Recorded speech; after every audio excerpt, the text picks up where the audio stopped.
दरभंगा की वह बंद हवेली। दरभंगा की पुरानी गलियों में एक हवेली थी।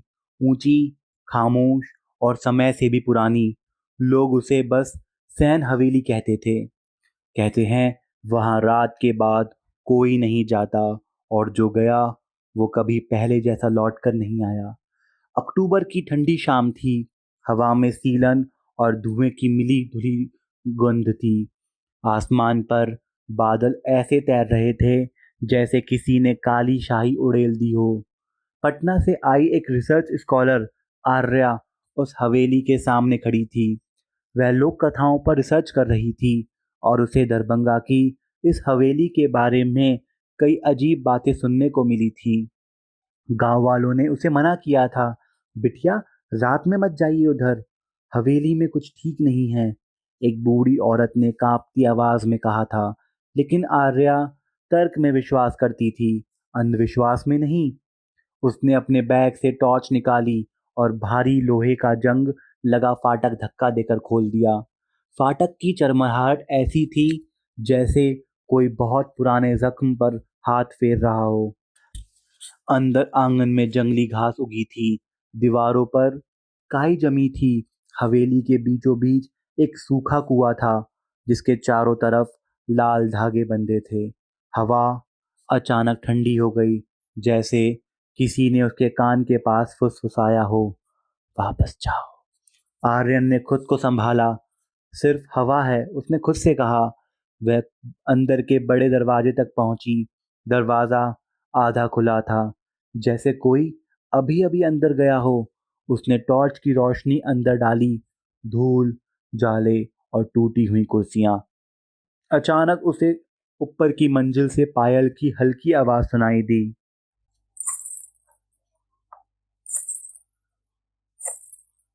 उसका दिल जोर से धड़कने लगा।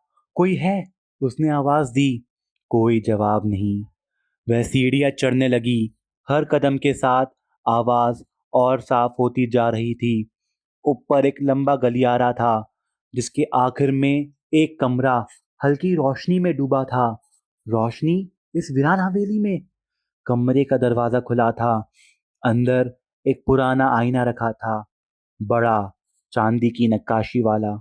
आईने के सामने एक लड़की खड़ी थी, सफेद साड़ी, खुले बाल। आर्या ने सोचा शायद कोई और रिसर्चर या कोई पागल लड़की यहाँ रहती हो। सुनिए, उसने धीरे से कहा। लड़की ने धीरे धीरे सर घुमाया। उसका चेहरा चेहरा नहीं था।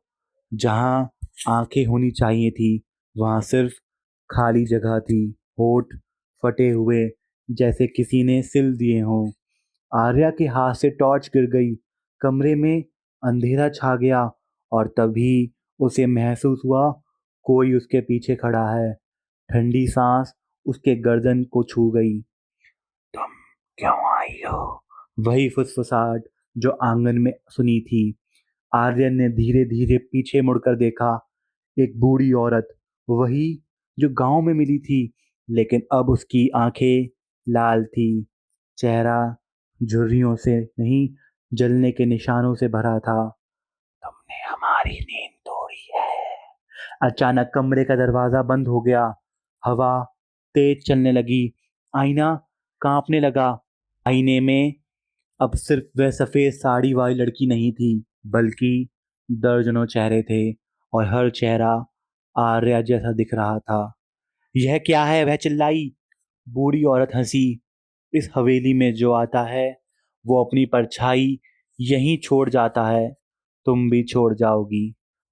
आर्या भागने के लिए दरवाजे की ओर दौड़ी, लेकिन दरवाजा गायब था। सिर्फ दीवार। फर्श पर खून जैसा लाल पानी फैलने लगा। कुएं से आती बदबू कमरे तक भर गई।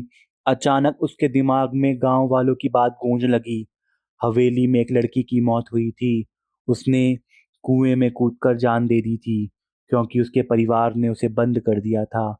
सफेद साड़ी वाली लड़की अचानक उसके बिल्कुल सामने आ गई। उसका हाथ बर्फ जैसा ठंडा था। मुझे बाहर ले चलो, उसने बिना होठ हिलाए कहा। आर्या कांप गई। कैसे? लड़की ने कुएं की ओर इशारा किया। अचानक सब कुछ बदल गया। कमरा गायब। वह खुद को आंगन में खड़ी पाई, कुएं के पास। कुएं से रोने की आवाज आ रही थी। आर्यन ने अंदर झांका। अंदर अंधेरा था, लेकिन गहराई में उसे अपना ही चेहरा दिखाई दिया। वह चीखी और पीछे हट गई। पीछे वही बूढ़ी औरत खड़ी थी। हर आत्मा को एक शरीर चाहिए, और तुम आ गई हो। हवा में अचानक तेज चीख गूंजी। सफेद साड़ी वाली लड़की कुएं से बाहर आ गई, लेकिन अब उसका चेहरा साफ था। वह बिल्कुल आर्या जैसी दिख रही थी। आर्या ने महसूस किया कि उसके पैर जमीन से चिपक गए हैं। उसका शरीर भारी हो गया है। नहीं नहीं, आर्या चिल्लाई। अगले ही पल सब शांत हो गया। सुबह जब गांव वाले हवेली के पास से गुजरे तो उन्होंने देखा फाटक खुला था।